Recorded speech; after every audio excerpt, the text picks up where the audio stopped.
नमस्कार, आप देख रहे हैं वी न्यूज। मैं हूं आपके साथ संध्या बिस्ट। रुक करते हैं हरियाणा की 10 बड़ी खबरों का। हरियाणा भाजपा विधायक दल की बैठक का आयोजन हरियाणा निवास चंडीगढ़ में हुआ। इस बैठक को मुख्यमंत्री की अध्यक्षता में रखा गया था। मुख्यमंत्री मनोहर लाल ने सभी विधायक एवं मंत्रियों के बीच 600 दिन की उपलब्धि का रिपोर्ट कार्ड भी दिया। मुख्यमंत्री ने बताया कि सरकार द्वारा चलाई जा रही योजनाओं का लाभ कैसे आम आदमी तक पहुंचाया जाए, इस पर भी मंथन हुआ। मुख्यमंत्री ने बताया कि अंत्योदय उत्थान योजना के बारे में विस्तार से बात रखी गई। वहीं विधायकों ने भी सरकार के अधिकतर कामों की तारीफ की। मुख्यमंत्री ने बताया कि पंचायत चुनाव पर भी चर्चा हुई और पार्टी इसके लिए धरातल पर पूरी तरह तैयार है। मुख्यमंत्री मनोहर लाल ने भारतीय किसान यूनियन के नेता गुरनाम सिंह द्वारा चुनाव लड़ने के बयान पर कहा कि मैं भी यही कह रहा था कि ये आंदोलन राजनीतिक और राजनीति से प्रेरित है। मित्रों, जो पार्टी के जिलाध्यक्ष हैं, हर महीने उनके साथ मैं एक बैठक करता हूं। कुछ विषय सरकार की ओर से, कुछ पार्टी संगठन की ओर से जिलाध्यक्षों को बताए जाते हैं। जिलों की भी रिपोर्टिंग जो है जिलाध्यक्षों के माध्यम से हमको मिलती है। तो संगठन को सुचारू ढंग से चलाने के लिए, और ये एक मासिक प्रक्रिया है, उनकी भी इच्छा रहती है कि हम मुख्यमंत्री के साथ महीने में कम से कम एक बार बैठें। तो सारी बातचीत करने का हेतु यही है कि संगठन का, सरकार का जो भी फीडबैक आपस में देना होता है वो भी देते लेते हैं और स्मूथनेस से काम में आती रहे। ये हमारे संगठन का एक सामान्य, जिसको कहते हैं, वो काम है। दूसरी सरकारी कुछ योजनाएं होती हैं, उन योजनाओं को भी हम फील्ड में कैसे लागू करना है और कैसे बढ़िया उसके रिजल्ट निकालने हैं, ये भी संगठन के लोगों को बताते हैं। वो भी आज मैंने बहुत सी चीज़ें बताई हैं। जैसे अभी हमारा मुख्यमंत्री अंत्योदय परिवार समृद्धि योजना, इस योजना को लागू करने के लिए अभी जो सर्वे चल रहा है उसमें लगभग 37,000 परिवारों की एक लिस्ट ये तैयार करके हमने डिपार्टमेंट्स को दे दी है। वो लिस्ट इनको भी भेजेंगे ताकि कौन व्यक्ति किस योजना का लाभ उठा करके अपनी आय को बढ़ा सकता है। हमने घोषित किया है कि ऐसे 1 लाख परिवार, उनकी न्यूनतम आय जिनकी 1 लाख से कम है, उनकी 1 लाख आय सुनिश्चित की जाए। उससे ज़्यादा भी बढ़ सकते हैं। तो कई डिपार्टमेंट्स की कई योजनाएँ वो सब हैं, इनको सब दी गई हैं। फील्ड के अंदर और भी कुछ चीज़ों का सर्वे और जिसको कहना चाहिए उसका रिव्यू करने की दृष्टि से भी हम चीज़ें करते हैं। जैसे परिवार समृद्धि, परिवार की जो इनकम की जो हमारी जो चल रही है वेरिफिकेशन, इनकम वेरिफिकेशन के काम में भी पार्टी के लोगों को बताया गया कि वो भी वहाँ फील्ड में जो टोलियाँ हैं उनके साथ मिल करके वो उसके अंदर सहयोग करें। और व्यायामशालाएँ, लगभग 700 व्यायामशालाएँ ऐसी या तो पूरी हो चुकी हैं या निर्माणाधीन हैं। ऐसे 700 व्यायामशालाओं को भी वो लोग जो है वो काम करेंगे। एक प्रोजेक्ट माइक्रो इरिगेशन का है, उस माइक्रो इरिगेशन के प्रोजेक्ट को भी ज़्यादा से ज़्यादा कामयाबी मिले, क्योंकि पानी जितना है उसका प्रबंधन ठीक हो, तभी हम जा कर के अपना जो हमारा टारगेट है कि हर खेत को पानी ये पहुंचाने का हमारा टारगेट है। प्रदेश का 1 भी एकड़ ऐसा नहीं बचना चाहिए जिसके अंदर पानी नहीं पहुंचा सके। तो जहां पानी उपलब्ध नहीं है वहां माइक्रो इरिगेशन के माध्यम से सिंचाई होगी तो सबको हम पानी जो है उपलब्ध करा पाएंगे, ऐसा हमारा टारगेट है। हरियाणा में इनेलो के बढ़ते संगठन को लेकर दुष्यंत चौटाला ने बड़ा बयान दिया। उन्होंने दादा ओम प्रकाश चौटाला पर भी टिप्पणी की। उन्होंने कहा कि पिछले 1 साल से वो बाहर ही तो घूम रहे थे, क्या फर्क पड़ता है। जजपा को दुष्यंत ने कहा कि हमारा संगठन पहले से ज्यादा मजबूत है और लगभग संगठन विस्तार हो चुका है। वहीं उन्होंने एलनाबाद से ओम प्रकाश चौटाला के चुनाव लड़ने वाले बयान पर कहा कि ये वो जाने या चुनाव आयोग, हमारा कोई मतलब नहीं। हरियाणा के उप मुख्यमंत्री दुष्यंत चौटाला बयान देने से पहले भी पीडब्ल्यूडी डिपार्टमेंट की बैठक ले रहे थे और चल रहे विकास कार्यों पर विस्तार चर्चा भी कर रहे थे। पिछले 1 वर्ष 3 बार तमाम हमारे 50 करोड़ प्लस के जो प्रोजेक्ट्स उनका रिव्यू किया। पहले एक लंबा डिले हमें इसके अंदर देखने को मिला, मगर रिव्यू का ये फ़ायदा हुआ कि टाइमलाइंस तय हुई और टाइमली कंप्लीशन मेजॉरिटी प्रोजेक्ट्स के हुए, चाहे वो हमारी नेशनल लॉ यूनिवर्सिटी सोनीपत का हो, चाहे वो हमारे 2 अंडर कंस्ट्रक्शन मेडिकल कॉलेजेस का हो, और तमाम कॉन्ट्रैक्टर्स की साथ मीटिंग में आते हैं, उनके भी इनपुट्स जो उनकी तरफ पेंडेंसी होती है उसके ऊपर भी चर्चा हो जाती है। और जैसे रेलवे पोर्शन की ड्राइंग्स ना आने से आज फ्लाईओवर में 2 जगह डिले थे, तो उसके लिए अधिकारियों की नियुक्ति कर दी है कि वो जयपुर, बीकानेर और दिल्ली जाकर अपनी ड्राइंग्स जल्द से जल्द लाए और टाइमली उसका कंप्लीशन करें। पिछले 1 साल से बाहर है, जननायक जनता पार्टी पहले से भी ज़्यादा मजबूत हुई है। दिन प्रतिदिन नए साथी भी जुड़ रहे हैं और हमारे जो संगठन का विस्तार होना था वो भी लगभग ऑन टाइम है। युवा संगठन भी अनाउंस हो चुका है, जनरल भी हो चुका है। उनकी पार्टी को वो चलाए। जननायक जनता पार्टी तो जैसी है उससे ज़्यादा मजबूत करने की जिम्मेदारी हमारी। नए राज्यपाल आए हैं राज्य में, तो उसके लिए कुछ कहने का चाहूँगा। मेरे पुराने सहयोगी भी रहे हैं जब मैं पार्लियामेंट में था। तो कांग्रेस ने केंद्रीय मंत्री परिषद के विस्तार से कुछ घंटे पहले प्रेस कॉन्फ्रेंस की। कॉन्फ्रेंस के दौरान कांग्रेस के प्रवक्ता रणदीप सुरजेवाला ने मोदी सरकार पर तंज कसा। मोदी सरकार पर निशाना साधते हुए सुरजेवाला ने कहा कि अगर कामकाज और शासन को आधार बनाया जाए तो प्रधानमंत्री नरेंद्र मोदी और उनके कई मंत्रियों को पद से हटा दिया जाना चाहिए। उन्होंने संवाददाताओं से कहा, यह मंत्री परिषद का विस्तार नहीं, सत्ता की भूख का विस्तार है। अगर मंत्री परिषद का विस्तार हो तो वह कामकाज और शासन के आधार पर हो। सुरजेवाला ने दावा किया कि अगर कामकाज के आधार पर फेरबदल हो तो सबसे पहले वो स्वास्थ्य एवं परिवार कल्याण मंत्री हर्षवर्धन को हटा दिया जाना चाहिए। इसके साथ ही पेट्रोलियम मंत्री धर्मेंद्र प्रधान को हटाना चाहिए, जिन्होंने पेट्रोल डीजल पर उत्पाद शुल्क की लूट के बोझ तले देश की जनता को दबा दिया। महंगाई से मुंह मत मोड़ो और कम नहीं कर सकते तो कुर्सी छोड़ो। आज आम जनता से हम आजाद भारत की सबसे संवेदनहीन और सितमगर सरकार के सरोकार पर बात करने आए हैं।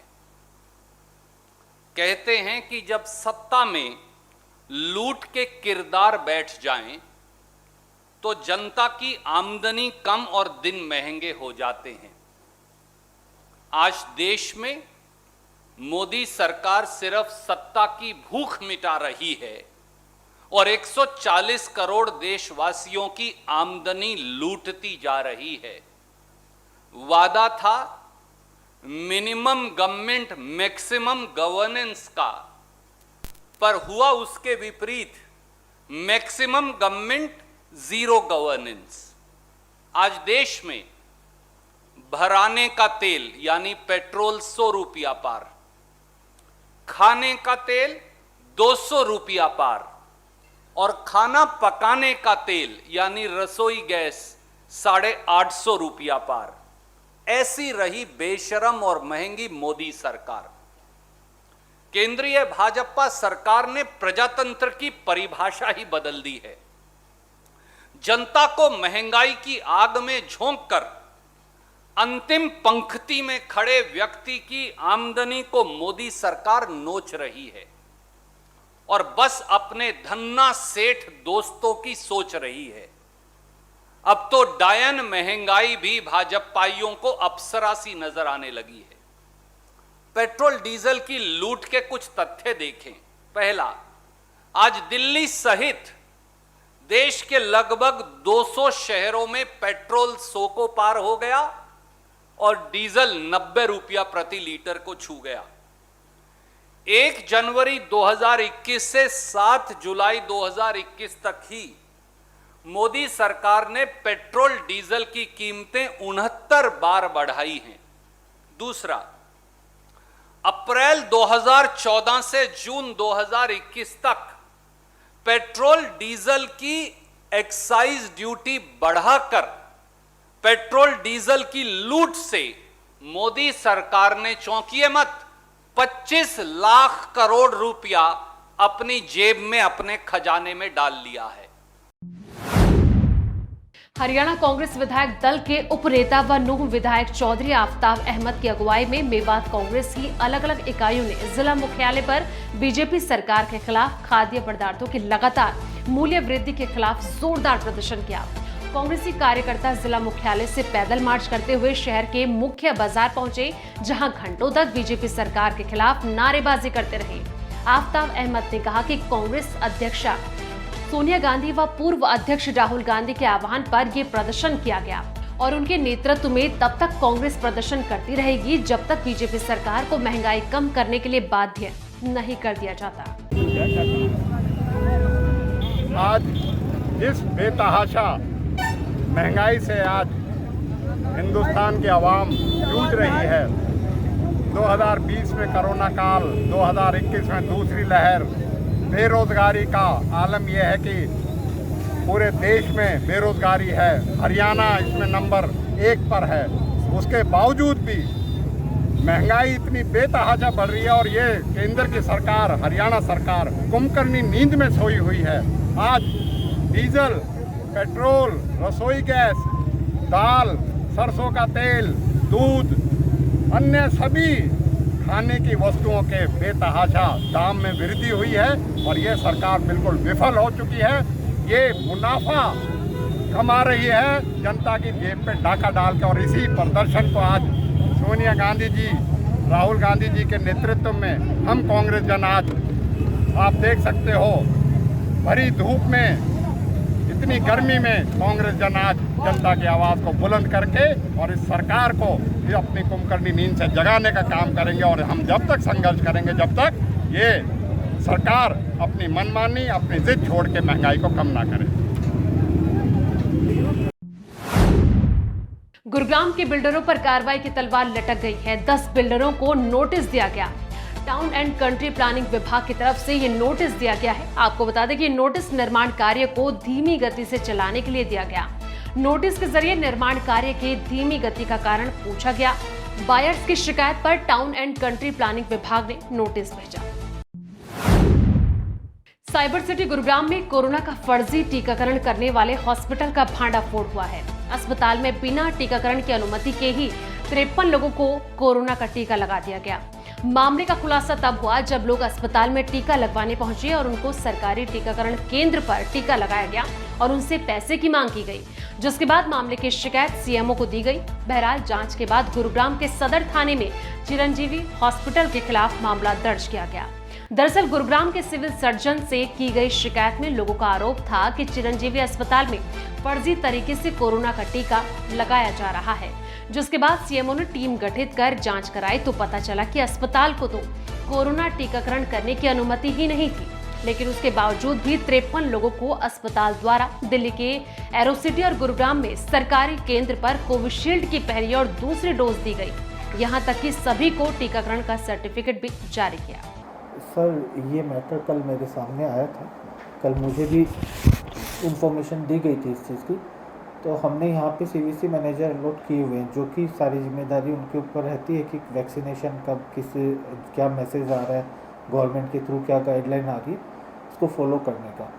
जब कल ये मैटर आया तो हमने भी इस चीज़ की संज्ञान लिया, तो सारा उसके अंदर लगा कि कुछ जो मैटर जिस तरह से था वो ऐसा था कि जिस टाइम पे फर्स्ट टाइम जब इस सेकेंड वेव से पहले वैक्सीनेशन हो रहा था, उस टाइम पे काफ़ी सारी वैक्सीन ऐसी थी जो हमारी ख़राब होने की उस पर थी, क्योंकि एक वाइल ओपन कर लेते हैं तब भी ऐसा होता है कि वैक्सीनेशन वो ख़राब हो जाती है कुछ टाइम पे।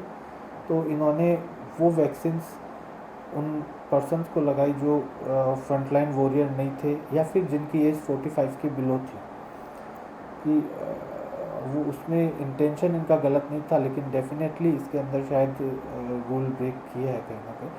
तो उसके अंदर इन्होंने फिर जब वो वैक्सीन कर दिया तो उसके अंदर स्लॉट में इनका रजिस्ट्रेशन नहीं हो पाया था। उसमें रजिस्ट्रेशन नहीं होने की वजह से वो सारे वैक्सीन लगने के बावजूद पोर्टल पे शो होते रहे कि वैक्सीन आपके पास रखे हैं।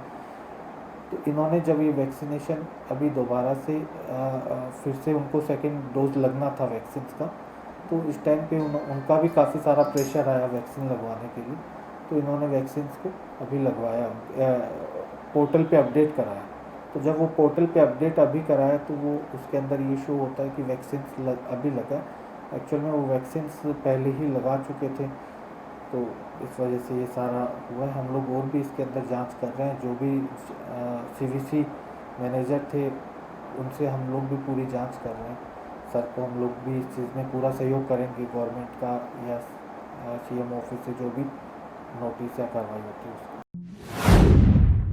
पेट्रोल डीजल के दामों में लगातार हो रही बढ़ोतरी के विरोध में कांग्रेस की ओर से ओडा रोड सालासर धर्मशाला में विरोध प्रदर्शन किया गया। इससे पहले कांग्रेसी लोगों की ओर से एक बैठक का आयोजन भी किया गया और संगठन को मजबूत करने पर जोर दिया गया। कांग्रेसी लोगों ने ताली व थाली बजाकर नारेबाजी की। प्रदर्शनकारी कांग्रेस लोगों ने हाथों में मोदी तेरे राज में कटोरा आ गया, हाथ में लिखे बैनर व तख्तियां ले रखी थी। पेट्रोल, डीजल व सिलेंडर के साथ साथ खाद्य वस्तुओं, दाल, तेल, फल व सब्जियों के रेटों में बढ़ोतरी के विरोध में जमकर नारेबाजी की। प्रदर्शनकारियों ने कहा कि प्रधानमंत्री मोदी या तो महंगाई पर लगाम लगाए, नहीं तो सत्ता छोड़ दे। कालावाली कांग्रेस के विधायक शीशपाल केहरवाल ने मीडिया को बताया कि जब से मोदी सरकार सत्ता में आई है, तब से महंगाई लगातार बढ़ रही है। पेट्रोल, डीजल के दामों में बढ़ोतरी हो रही है। देखिए, आज की जो हमारी कांग्रेस के कार्यकर्ताओं के जो ओडा ब्लॉक के गांव हैं, उस कालावाली हल्के में है, उनकी मीटिंग थी और उसके अंदर सभी ने 2-3 मुद्दों पर हमने आज बात की। जो मीटिंग के अंदर हमारा एजेंडा था कि आने वाले समय के अंदर जो पंचायती चुनाव है, उसके अंदर कांग्रेस पार्टी अपनी अहम भूमिका निभाएगी और मजबूती से चुनाव लड़कर ये सत्ताधारी जो पक्ष है, जो सत्ताधारी पार्टी है, उसको जो है उसका आईना दिखाएगी। और जो किसानों के साथ ज्यादती हो रही है, सभी ने यहाँ निर्णय लिया कि आने वाले समय के में किसानों के साथ पहले भी कांग्रेस मजबूती से खड़ी थी और आने वाले समय में भी कोई भी हमें स्टेप उठाना पड़े किसानों के हित में, इन तीनों काले कानून के विरोध में हम मजबूती से वो उठाएंगे। इन तमाम मुद्दों को लेकर हमने किया। और जो थाली बजाने का कार्यक्रम था, ये हमने इस सरकार को जगाने का, जो नरेंद्र मोदी की सोई हुई सरकार, जो मनोहर लाल खट्टर की जो रोती हुई सरकार, बिलखती हुई सरकार, गिरी हुई सरकार, इसको जगाने का काम हमने थाली बजा के ये हमने सिंबॉलिक किया कि आप जागिए। और डीजल पेट्रोल का जो जिस प्रकार से रेट, जिस प्रकार से सरसों का तेल का रेट, जिस प्रकार से सिलेंडर का रेट, जो महंगाई का मामला है, और इस सिरसा के क्षेत्र में जो पानी है की समस्या है, जो कि नहरों में पानी वितकरा कर रहे हैं, भेदभाव कर रही है ये भारतीय जनता पार्टी की सरकार, उन मुद्दों पे जगाने के लिए हमने आज ये थालियां बजवाई। ये प्रोग्राम लेकर आज कांग्रेस पार्टी का एक कार्यकर्ता ये मैदान में है।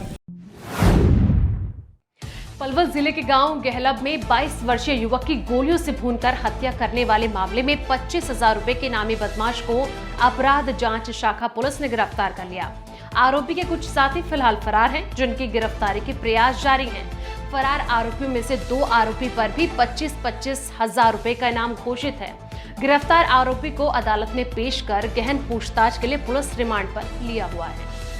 3/6/2021 को गाँव गहलब में अल्लिका का एक लड़का था, दिगंबर नाम का, उसका मर्डर हो गया था, जिसमें 8 आरोपी नामजद थे और 10-12 अन्य थे, जिसमें उच्च अधिकारियों के आदेश से जो है सीआईए को जो है इसकी तफ्तीश दी गई थी। जो आज सीआईए की टीम ने इसमें एक आरोपी अमित उर्फ सल्ली को आगरा चौक से गिरफ्तार किया है, जिस पर उच्च अधिकारियों की तरफ से 25,000 रुपये का इनाम है। इसमें 3 आदमी जो हैं, 3 आदमियों पर 25,000 का इनाम डीजी साहब की तरफ से घोषित किया गया है। और ये 25,000 का इनामी बदमाश है, इनामी है, जिसको सीआईए टीम ने कल गिरफ्तार किया था और आज जो है पेश अदालत किया गया। तो पूछताछ के लिए रिमांड वगैरह भी है? हाँ, पूछताछ के लिए रिमांड लेंगे और इसका आपराधिक रिकॉर्ड है, इसके ऊपर जो है 6 मुकदमे और अंकित हैं। और जो टीम जिसने इसको गिरफ्तार किया उसमें इंस्पेक्टर अशोक कुमार, सईद अहमद, विनोद कुमार, नरेंद्र, सोनू, रविंदर, हनीफ, रणदीप, संदीप, मनोज वगैरह मुलाजिम। ये जो आपराधिक मुकदमे हैं, हाँ। ये कहाँ दर्ज हैं, किस धारा में? ये हैं, अभियोग संख्या 31 है, ये कैंप थाने के अंदर है। 379 का अभियोग संख्या 7 है, 354 डी, 509 120 बी, पोस्टपैड 67 IT, महिला थाना पलवल, मुकदमा नंबर 115, 379 थाना हथीन, अभियोग संख्या 112, 457 380 थाना हथीन, अभियोग संख्या 103, 188 थाना हथीन, अभियोग संख्या 98, 379 थाना बहीन, जिला पलवल। 6 ग्राम देसू मलकाना के लोगों की ओर से पिपली बिजली घर पर धरना दिया गया, क्योंकि गांव के लोगों को पिछले 1 सप्ताह से बिजली को लेकर समस्या थी। गांव के लोगों की ओर से इसी बात को लेकर धरना दिया गया कि उनके गांव को कालावाली मंडी से जोड़ा जाए, क्योंकि पिपली बिजली घर से उन्हें प्रॉपर बिजली नहीं मिल रही है। जैसे ही गांव के लोगों को बिजली निगम के एसडीओ की ओर से लिखित रूप में आश्वासन मिला तो धरना समाप्त हुआ।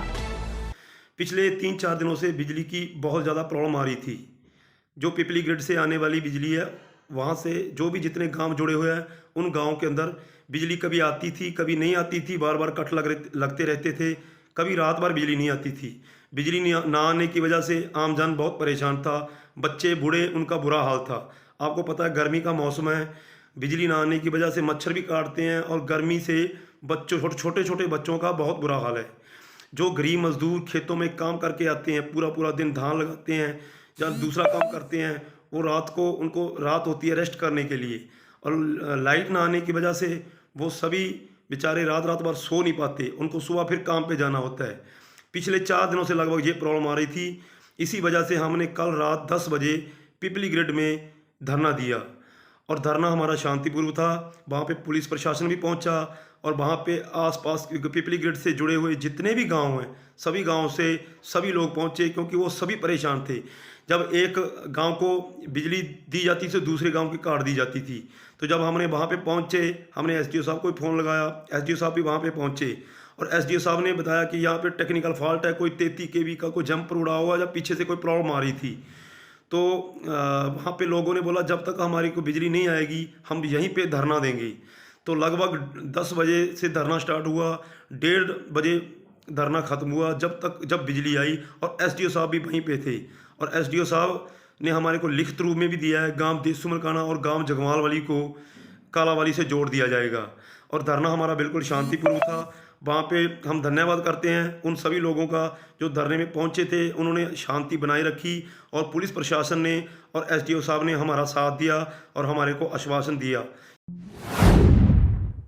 ITI कोर्स के बाद रोडवेज विभाग में पिछले 7 माह से प्रशिक्षण ले रहे परीक्षार्थियों को पिछले 2 माह से प्रशिक्षण भत्ता नहीं मिलने के कारण उन्होंने पलवल बस डिपो के परिसर में अपना रोष व्यक्त करते हुए 2 घंटे की सांकेतिक हड़ताल की और जल्द प्रशिक्षण भत्ता न मिलने पर उन्होंने अनिश्चितकालीन हड़ताल करने की भी चेतावनी दी।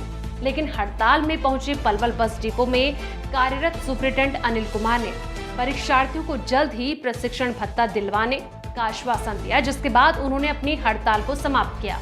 परीक्षार्थी करतार और राजेंद्र ने बताया कि उन्होंने अलग अलग ट्रेडों से ITI की थी और ITI करने के बाद प्रशिक्षण लेने के लिए उन्होंने पलवल बस डिपो में आवेदन किया और पिछले 7 माह से वो पलवल के बस डिपो में विभिन्न ट्रेडों से प्रशिक्षण ले रहे हैं। रोडवेज विभाग की तरफ से उन्हें हर माह करीब 7700 रुपए का प्रशिक्षण भत्ता दिया जाता है, लेकिन पिछले 2 माह से उन्हें विभाग की तरफ से प्रशिक्षण भत्ता नहीं मिल पा रहा है। सर हम अप्रेंटिस करते हैं यहाँ से और हमारी तनख्वाह जो है वो 7700 रुपये है।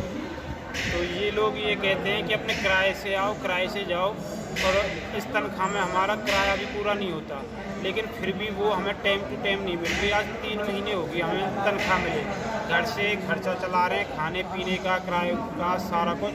अब भी ये कह रहे हैं कि कोई पता नहीं कब तनख्वाह आए, कब बजट बने ना बने, सरकार का कोई वो नहीं। अच्छा, कितने आपके ऐसे साथी हैं जिनको 3 महीने से तनख्वाह नहीं मिली है? ये जितने भी हमारे साथी बैठे हैं किसी को भी तनख्वाह नहीं मिली, सारे साथी ऐसे ही सब अप्रेंटिस वाले। अच्छा, किसी रोडवेज विभाग के अधिकारी से बात हुई हो, क्या कहते हैं? सबसे बात होगी, GM साहब से होगी, WM साहब से होगी, क्लर्क साहब से होगी। वो ये कहते हैं कि वो नहीं बन रहा बजट, सरकार पे बजट बन जाएगा तो तनख्वाह जाएगी, नहीं जब तक नहीं बनेगा तो नहीं आएगी। यहाँ 3 महीना से हमारी सैलरी नहीं डाल रहे, ये बोल रहे हैं कोई पता भी नहीं है, आगे आए नहीं आए, 1 महीना 2 महीना 4 महीना। कौन बोल रहा है ऐसे? वो बोल रहे हैं, अंदर बोले क्लर्क बोल रहे हैं, GM साहब ने बोला अभी कोई उम्मीद नहीं है, जब बजट आएगा वो हिसाब से डाल देंगे। कितने साथी हैं आपके ऐसे? 35-36 साथी हैं। 35-36 साथी हैं। क्या काम करते हैं? ये कुछ डीजल मैकेनिक में है, इलेक्ट्रीशियन है, वेल्डर है, पेंटर है। अप्रेंटिस के तौर पर काम कर। पहले सैलरी मिलती थी कितने दिन? सैलरी मिलती थी।